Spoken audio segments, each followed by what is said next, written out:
देखिए ये budget session है और बजट सेशन की जो प्रतिक्रिया होती है वो बड़ा ज़रूरी है कि हम मिलजुल कर सबसे पहले जो बात कर रहे हैं वो बजट पे करें, क्योंकि जो बजट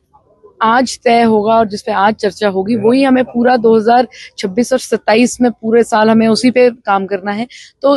बहुत सारी विषयों पे चर्चा हो रही है, पर हमें उम्मीद है और निवेदन सबसे ये करेंगे कि ये बजट सेशन, उसका नाम ही जिसमें बजट है, उसमें हमें बजट पे ज्यादा टिप्पणी करनी चाहिए, क्योंकि हमारे लोगों के लिए ये पूरा एक फिस्कल ईयर है जिसके एलोकेशंस के माध्यम से हम अपना पूरा साल चलाएंगे। तो मुझे उम्मीद है कि और डिस्कोर्स हो, पर बजट पे रहे तो और बेहतर। तो आपको लगता है कि जो टाइम दिया जाता है एमएलए को, वो बजाय जिससे आपने कहा कि मुद्दों पे फोकस करे जो आवाम के हित में है, तो डाइवर्ट हो जाते हैं वो, चाहे 370 की बात करें या दीगर मुद्दे? देखिए, आवाम के मुद्दे उठ रहे हैं अलग अलग तौर से, अलग अलग लोगों की अलग अलग अपेक्षाएं और आकांक्षाएं वो उठ रहे हैं, पर हम कह रहे हैं कि बजट सेशन पे बजट पे ज्यादा बात रहे तो वो बेहतर है। मुझे लगता है कि हम 90 जो विधायक आए हैं, हम सारे मिलकर अपने लोगों को रिप्रेजेंट करने आए हैं, तो बेशक कोई ना कहीं जहां वो बात उठा रहे हैं वो अपने लोगों के ही उठा रहे होंगे, उसमें कोई दो राय नहीं है। पर बजट सेशन पे अगर थोड़ा नंबर्स पे बात हो, डिपार्टमेंट वाइज बात हो, एलोकेशंस पे बात हो, इम्प्लीमेंटेशन पे बात हो, हमारे लिए वो बेहतर रहेगा, क्योंकि हमने ही अब अगला साल जो है अपने लोगों के साथ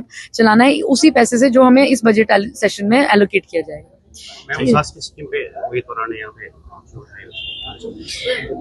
जिन्होंने इस पे जो विषय उठाया है उनसे चर्चा आप करें तो वो बेहतर रहेगा, पर हमें लगता है कि सेंटर के माध्यम से जो ये स्कीम आई है, ये 50 इयर्स की विदाउट एक इंटरेस्ट फ्री लोन है, और मुझे लगता है कि बड़ा जरूरी है कि जहां जहां कैपिटल एक्सपेंडिचर, खासतौर पे आपने देखा होगा पिछले साल से इस साल यूनियन बजट में कैपिटल एक्सपेंडिचर इंक्रीज किया गया है, और मुझे लगता है कि बड़ा जरूरी है कि हम देखें कि जो सेंटर का नेतृत्व कैपेक्स के ऊपर है, कि जब हम डेवलपमेंट करेंगे और जहां जहां स्टेट्स को रिक्वायरमेंट है, तभी ये जो स्कीम है वो लॉन्च की गई थी और अब वो एक्सटेंड की गई है 3 यूनियन टेरिटरीज को भी है। तो एक